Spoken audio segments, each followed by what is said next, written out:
Subscribe sekarang channel YouTube Novelas Kadina. Gratis. Bab 4121. Menghadapi provokasi gadis di kepala, Xiao Fen hanya berkata dengan acuh tak acuh. Saya memperingatkan Anda, jika Anda tidak meninggalkan toko saya akan memanggil polisi. Panggil polisi? Gadis itu berkata, kamu menelepon polisi setelah kamu memanggil polisi. Percaya atau tidak? Aku akan menelepon sekarang dan meminta ayahku untuk membeli deretan etalase ini sehingga kamu bisa pergi besok dengan ekor di antara kakimu. Xiao Fen bertanya dengan suara dingin. Apa? Anda kaya? Saya sudah menyewa rumah ini selama 5 tahun, Anda bisa mengusir saya. Selama Anda membayar saya uang yang saya investasikan di toko dan pelanggaran kontrak untuk sewa. Saya selalu dapat mengubah tempat, tergantung pada apakah saya mampu membayar. Gadis itu berkata dengan jijik, Kakak, saya melihat bahwa Anda tidak muda, tetapi Anda benar-benar naif. Apakah Anda percaya bahwa saya meminta ayah saya untuk membeli etalase ini? Ada 10,000 cara untuk membuat toko Anda hancur. Dan biarkan semua investasi Anda tidak pernah pulih. Jika Anda tidak menyukainya, Anda bisa menyewa pengacara dan mencobanya. Ayah saya menghabiskan ratusan ribu dolar setahun hanya untuk membantu saya menyewa pengacara untuk bertarung. Setelah itu, dia menunjuk ke Claudia dan berkata kepada Xiao Fen. Jika kamu ingin toko ini tetap buka, beritahu wanita jalang ini untuk segera keluar. Claudia dengan marah bertanya, Velma, saya pikir saya tidak pernah memprovokasi Anda. Mengapa Anda menargetkan saya di setiap kesempatan? Jika saya ingat dengan benar ketika orang tua saya masih hidup, Anda adalah orang yang mengejar saya setiap hari. Dan bahkan mengatakan bahwa kamu ingin menjadi saudara perempuanku, bahkan jika aku tidak mengatakan ya padamu sejak awal. Kamu tidak harus melewatiku seperti ini, kan? Kepala geng gadis bernama Velma Huang, mendengar ini, berkata dengan wajah menghina. Dulu, karena kupikir ayahmu kurang lebih mampu, aku mengagumimu. Dan baru kemudian ingin menjalin hubungan denganmu, tetapi hasilnya ayahmu hanya mengatakan hal-hal yang dingin. Selain itu, aku tidak suka energi cadangan palsumu. Ayahmu adalah orang yang sangat jahat, dan juga bagian dari mafia Italia yang terkenal jahat. Kamu sendiri sepanjang waktu berpura-pura menjadi murid yang baik. Dia memandang Claudia dengan jijik dan berkata dengan suara dingin, dan yang benar-benar membuatku kesal adalah kamu merayu priaku. Kamu bahkan tidak bertanya-tanya di lingkaran siswa asing, siapa anak buahku, yang berani dirayu? Claudia mengepalkan tinjunya dan mengucapkan kata demi kata, aku baru saja mengatakan bahwa aku tidak pernah merayu pacarmu. Pacarmu yang terus melecehkanku. Saya mohon Anda untuk meluruskan fakta Anda terlebih dahulu. Velma mengumpat seenaknya, DMN, kalau bukan karena kamu yang garuk-garuk kepala seharian, bagaimana pacarku bisa tersihir olehmu? Setelah itu, dia melihat anak laki-laki di sampingnya dan berteriak dengan marah. Smith, tampar wajahnya dengan keras untukku. Dan putar rambutnya untukku. Aku akan melihat bagaimana dia bisa menutupi wajahnya yang jelek mulai sekarang. Sebelum kata-kata itu keluar dari mulutnya, dia buru-buru mengeluarkan ponselnya dan mencibir. Saya akan mengambil video dari semuanya dan mempostingnya secara online. Agar semua orang bisa melihat seperti apa kecantikan sekolah Claudia, yang dulu begitu populer, sekarang. Smith berkata dengan canggung, ayo, Velma, ayo pergi, toh tidak perlu berpapasan dengannya. Velma mengangkat tangannya dan menampar wajah Smith, dengan sekejap, membuatnya tercengang. Melindunginya, kan? Sepertinya aku salah tentang dia, kamu benar-benar melecehkannya di belakangku? Smith menutupi wajahnya dan goyah untuk sementara waktu. Ketika Velma melihat bahwa dia ragu-ragu untuk bergerak, dia menjadi marah dan berkata dengan gigi terkatup. Bagus. Anda tidak ingin berkelahi, kan? Oke. Mulai sekarang, kita berdua berpisah. Kamu pergi sejauh mungkin. Jauh dariku, sejauh mungkin. Setelah mengatakan itu, dia segera berkata kepada dua gadis lain di sekitarnya. Kalian berdua ambil dia untukku, aku ingin memberi pelajaran ini sendiri. Smith buru-buru memohon, Velma, aku benar-benar tidak bermaksud begitu. Velma berkata dengan dingin, aku tidak peduli apa maksudmu, hari ini aku akan memberimu 2 pilihan. Entah tersesat atau kalahkan jalang itu dengan keras untukku. Bab 4122. Smith ragu-ragu sedikit, lalu seolah-olah dia telah mengambil keputusan. Dia mengepalkan tinjunya, memandang Claudia, mengertakkan gigi, dan mengutuk. Claudia, aku tidak pernah mengundangmu, Tapi kamu bahkan mengatakan bahwa aku melecehkanmu di depan pacarku. Sejak kamu memulainya lebih dulu, jangan salahkan aku karena bersikap kasar. Velma melihat ini, sudut mulutnya menyeka senyum kemenangan, dan kemudian berkata kepada dua gadis di sekitarnya. Kalian berdua pergi dan tangkap jalang itu, aku ingin memberinya close-up yang bagus. Claudia agak khawatir pada saat ini dan tanpa sadar mundur beberapa langkah, tetapi pada saat yang sama juga mengepalkan tinjunya lebih erat. Dia tahu betul di dalam hatinya bahwa Velma sama sekali tidak bercanda dengannya. Gadis ini terlihat tidak berbahaya, tetapi pada kenyataannya, tulangnya sangat buruk. Dia telah menindas teman sekelas Cina yang belajar sendirian, dan dia telah terlibat dalam intimidasi di sekolah. Sekolah diganggu oleh siswa intimidasi, 2 tangan tidak bisa dihitung, dan keluarganya memang memiliki beberapa latar belakang. Banyak hal yang bisa diatur, masyarakat umum benar-benar tidak mampu main-main dengannya. Pada saat ini, Xiao Fen tiba-tiba tidak ragu untuk memblokir di depan Claudia. Dan kemudian dengan tatapan meminta bantuan, menatap Charlie yang pendiam. Dia tidak mengerti mengapa Charlie, yang selalu sinis tentang kejahatan, sempat ragu untuk mengambil tindakan saat melihat Claudia dibuli oleh para remaja bermasalah tersebut. Sebenarnya, dia tidak ingin melihat pertunjukan yang bagus, dia hanya ingin mengambil kesempatan untuk memahami dan mengamati gadis bernama Claudia ini. Di satu sisi, untuk melihat bagaimana gadis ini bertindak, di sisi lain, juga dapat mengambil kesempatan untuk memahami beberapa pesan yang terkait dengan hidupnya. Dalam proses melecehkan Claudia, orang-orang ini secara tidak sengaja mengungkapkan beberapa informasi. Misalnya, meskipun dia dari ras campuran, dia seharusnya belajar di sekolah dengan lebih banyak bahasa Cina. Itulah sebabnya dia sekelas dengan remaja-remaja Cina ini.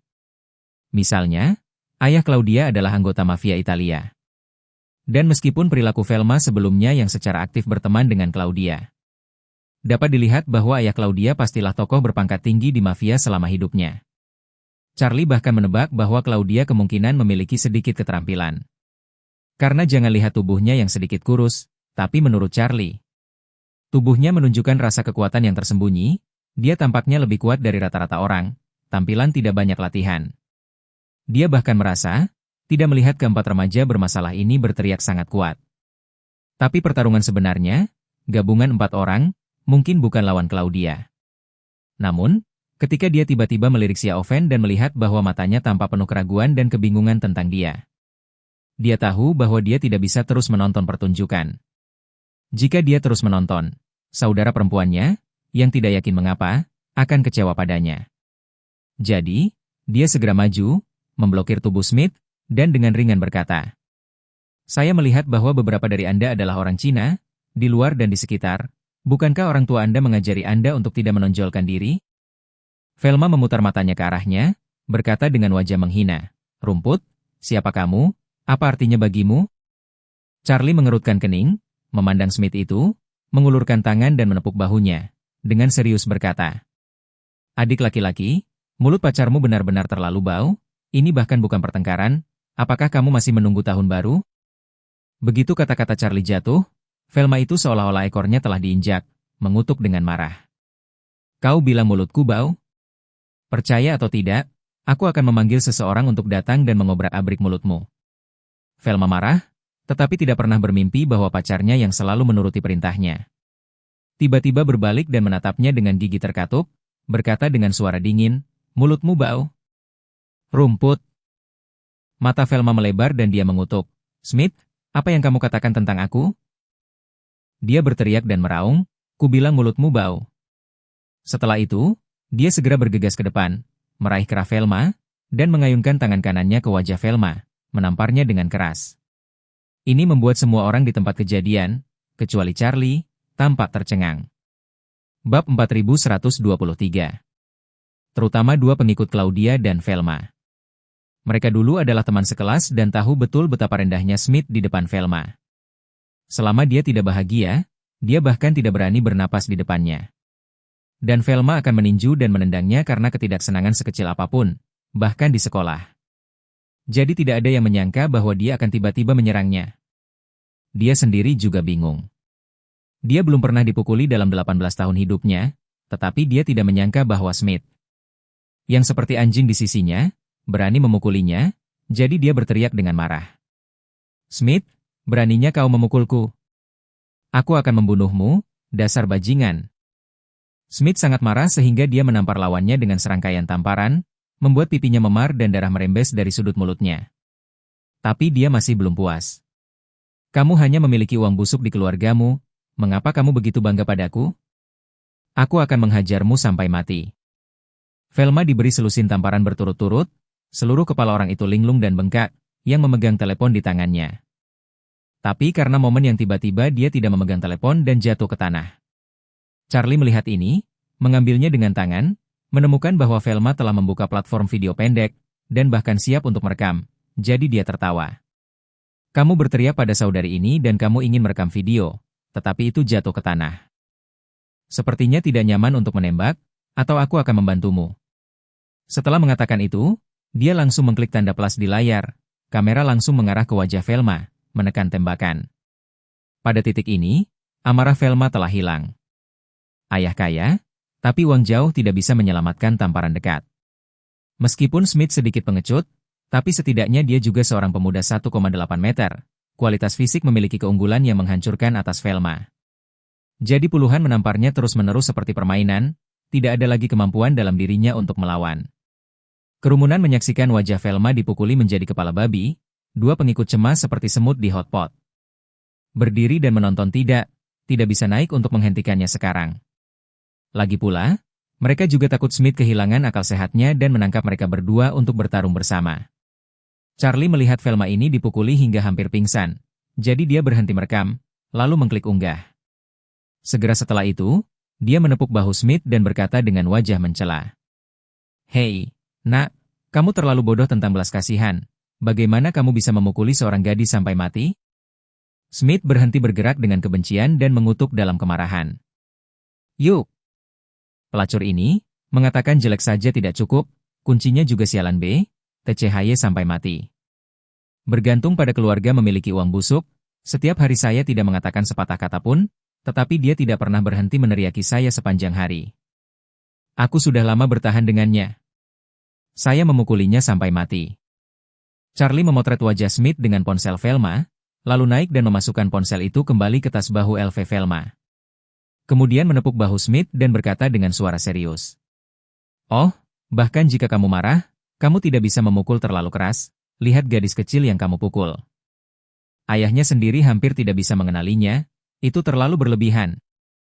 Apakah kamu tidak takut ayahnya akan datang ke Kanada untuk menemukanmu dalam masalah? Pada saat ini, seluruh kesadaran Smith langsung mendapatkan kembali kejelasan. Ketika dia sadar kembali, dia melihat Velma, yang dipukuli menjadi kepala babi dan pingsan di depannya, dan ketakutan setengah mati. Dia berlutut di tanah dengan poof dan memeluk Velma, menangis dan menangis. Velma, apa yang terjadi padamu Velma? Aku tidak bermaksud. Aku hanya marah dan bingung. Kamu tidak boleh menyalahkanku Velma. Velma, bangun dan katakan sesuatu padaku Velma. Aku sangat takut, tolong bangun. Setelah mengatakan itu, dia melihat Velma sudah tidak sadarkan diri dan tidak responsif. Dia dengan cepat menoleh kedua gadis lainnya dan berkata, Kamu? Keduanya harus bersaksi untukku. Aku kehilangan akal sehat saat ini. Aku tidak bermaksud menyakiti Velma. Velma adalah pacarku, adalah orang favoritku. Bagaimana aku bisa dengan sengaja menyakitinya? Itu semua impulsif. Yang lain barusan masih tidak mengerti mengapa Smith akan bergerak pada Velma. Bab 4124. Tetapi melihat adegan ini, semua orang secara tidak sadar berpikir bahwa itu mungkin karena Smith diganggu terlalu keras oleh Velma secara teratur. Dan tiba-tiba emosinya meledak dan dia kehilangan akal sehatnya. Sekarang emosi itu berangsur-angsur memudar, akal sehat berangsur-angsur kembali, hanya untuk menyadari bahwa mereka telah melakukan kesalahan besar. Ketika Anda memikirkannya, Anda merasa bahwa semuanya langsung menjadi masuk akal.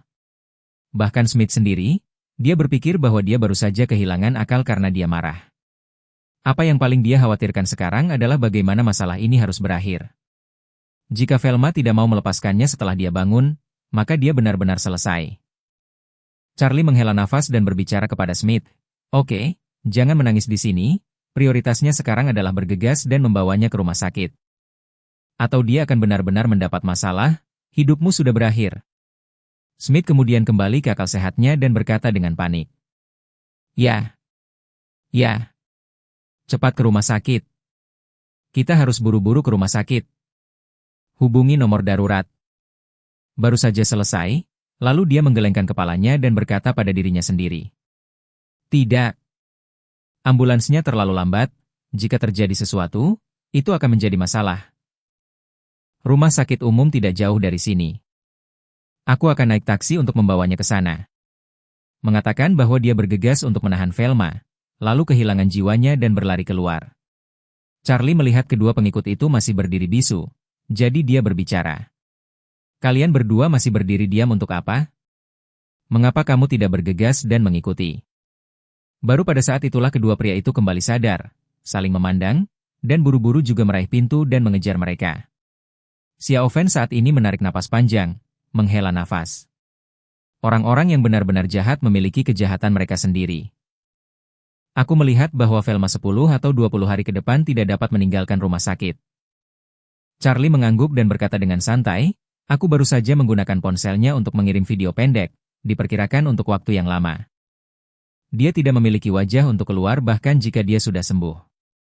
Xiao Fen tidak bisa menahan tawa terbahak-bahak dan berkata dengan acuh tak acuh, Kakak Charlie, kamu sangat jahat.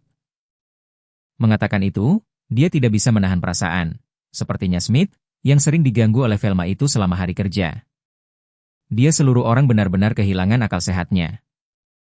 Ya? Charlie mengangguk, tersenyum tipis, dan menyembunyikan pekerjaan dan namanya dalam-dalam. Kali ini, dia tidak memberi Smith implikasi psikologis lengkap secara langsung seperti yang dia lakukan pada Wookiee sebelumnya. Kali ini, agar tidak menunjukkan jejak apapun, dia sengaja menggunakan auranya untuk pertama-tama memberi Smith saran psikologis yang jauh lebih ringan dibandingkan dengan Wookiee. Dan setelah berhasil membuatnya kehilangan akal, dia menggunakan 2 sugesti psikologis lagi berturut-turut untuk mengembalikan kewarasannya. Dengan cara ini, indera yang diberikan kepada orang lain serta Smith adalah kegembiraan sesaat, kehilangan akal sehat, dan luka yang penuh gairah. Bagi Charlie, ini dianggap sebagai cara baru untuk bermain dengan kilatan cahaya. Claudia berkata saat ini dengan wajah bersyukur, terima kasih, Suster Fanny, terima kasih, Pak Wade. Xiao Fen tertawa, jika Anda ingin berterima kasih, terima kasih kepada Smith. Claudia membungkuk sedikit kepada keduanya dan kemudian berkata kepada Xiao Fen, Saudari Xiao Fen, aku akan ke belakang untuk sibuk. Xiao Fen kemudian berkata, istirahatlah, atau kamu bisa menjaga register untukku sebentar, aku akan pergi ke belakang untuk membersihkan. Claudia berkata, sebaiknya aku pergi. Setelah mengatakan itu, tanpa menunggu Xiao Fen berbicara, dia berbalik dan pergi ke ruang penyimpanan kecil di belakang toko serba ada. Charlie melihat ke belakang Claudia, dan dalam hatinya, dia sedikit lebih ingin tahu tentang gadis ini. Pada saat yang sama, dia mengeluarkan ponselnya dan melihatnya. Dia merasa bahwa orang misterius itu, mungkin akan segera mengiriminya pesan lagi. Benar saja, setelah kurang dari 2 menit. Dia menerima pesan dari pria misterius itu, yang hanya memiliki 8 kata. Keluarkan dia dari Kanada. Bab 4125. Ketika dia menerima pesan ini, Charlie tidak berpikir 2 kali untuk menelepon lagi, dan seperti yang diharapkan, telepon dimatikan sekali lagi. Kali ini, dia tidak terus mengeksplorasi identitas pihak lain. Tapi berbalik untuk melihat ke gudang, melihat Claudia yang bercelemek sedang sibuk di dalam, jadi diam-diam memasukkan ponsel ke dalam sakunya. Di matanya, gadis bernama Claudia ini tampak semakin menarik. Jadi, dia sengaja berpura-pura tidak memikirkan sama sekali tentang pesan teks pengingat tadi. Dan berkata kepada Xiao Fen sambil tersenyum, Xiao Fen, apakah kita akan makan di luar malam ini, atau kita akan makan di rumah? Xiao Fen tertawa, bagaimanapun, tergantung pada bagaimana saudara laki-laki Charlie ingin makan. Mau makan di rumah, tunggu Bibili pulang, kita pulang bareng masak. Mau makan di luar itu mau makan western food atau Chinese food? Charlie mengangguk dan berkata, ayo makan di rumah, sudah lama aku tidak mencicipi masakan Bibili. Xiao Fen sibuk berkata, kalau begitu tunggu sebentar aku akan pergi membeli beberapa barang dulu. Mengatakan itu, dia berkata kepada Claudia di gudang. Claudia, aku akan pergi ke pasar, kamu mengurus mesin kasir. Claudia mengangguk dan berkata dengan sopan, "Oke Suster Fanny." Xiao Fen tersenyum dan bertanya padanya, "Apakah kamu punya sesuatu yang ingin kamu makan malam ini? Katakan padaku." Claudia sibuk berkata, "Kak Fanny, aku tidak akan makan di rumah malam ini." "Pak, Wei datang sejauh ini untuk melihat Anda dan Bibi Li. Anda pasti memiliki banyak hal untuk dibicarakan. Kebetulan aku ada janji dengan seorang teman malam ini." Xiao Fen dengan serius berkata, "Bagaimana situasimu yang masih belum diketahui saudarimu? Orang-orang yang disebut teman yang dulu kamu miliki itu jatuh di atas pedang mereka atau bersembunyi darimu? Yang mana di antara mereka yang dapat diandalkan?" Mengatakan Xiao Fen tidak dapat dibagi dan melanjutkan, "Pada malam hari Anda tidak diizinkan pergi kemanapun, kami berempat makan malam bersama." Claudia ragu-ragu sejenak, harus mengangguk lembut, lalu dia melirik Charlie. Melihat tangannya di saku, berkeliaran di sekitar toko, beberapa alis cemas muncul. Pada saat ini, seorang pria parubaya berusia sekitar 30 tahun, memegang sebatang rokok masuk. Orang ini memiliki wajah Cina, tingginya sekitar 1,7 meter, dengan potongan rambut Chen Haonan 20 tahun yang lalu, dan juga diwarnai coklat. Begitu dia masuk, dia pertama kali melihat Charlie berdiri di dekat rak tanpa melakukan apa-apa. Melihat sekeliling untuk melihat Xiao Fen dan Claudia, dan bertanya dengan rasa ingin tahu, "Hei, di mana bosnya? Di mana penjaga toko?" Mendengar suara itu, Xiao Fen mengubah ekspresinya, bertukar pandang dengan Claudia. Kemudian mengulurkan tangan untuk memblokirnya, berbalik dan berjalan kembali ke kasir. Ketika dia melihat pria itu, Xiao Fen tersenyum sopan dan berkata, "Mengapa saudara Lei bebas untuk datang?" Pria bernama Brother Lei tertawa dan menatapnya dengan alis terangkat dan bertanya, "Xiao Fen, bagaimana bisnis 2 hari ini?" "Tidak buruk." Dia tersenyum sopan dan berkata, "Situasi kami sama setiap hari, tidak ada yang berubah." Saudara Lei mengangguk, lengan di atas meja, dekat dengan Xiao Fen, berkata sambil tersenyum, "Fanny, saudara Lei memberitahumu terakhir kali. Kamu memikirkannya lagi? Kamu lihat, saudaramu Lei sekarang menjadi pria besar, dan sepupu kecilku telah mengenalimu sebagai saudara perempuan. Jika kita berdua bersama lagi, itu bukan AK, SS di atas AK, SS?" Xiao Fen berkata sambil tertawa, "Saudara Lei, Anda benar-benar dapat bercanda, Anda berada di Chinatown dan bahkan seluruh Vancouver itu adalah nama besar. Aku sangat cantik, bagaimana kami bisa menandingimu ah? Apalagi, kamu sekarang berada di geng Italia. Kamu harus menemukan seorang gadis Italia yang paling cocok." Saudara Lei berkata dengan serius, "Fanny, hatiku untukmu, itu benar-benar matahari dan bulan bisa melihat. Sejujurnya, orang-orang Italia telah membujuk saya untuk menemukan seorang gadis Italia. Dan bahkan mengatakan saya dapat menemukan seorang gadis Italia asli dari Sisilia, tetapi saya masih ingin menemukan seorang Cina asli. Bagaimanapun, kita adalah keturunan orang Cina bukan?"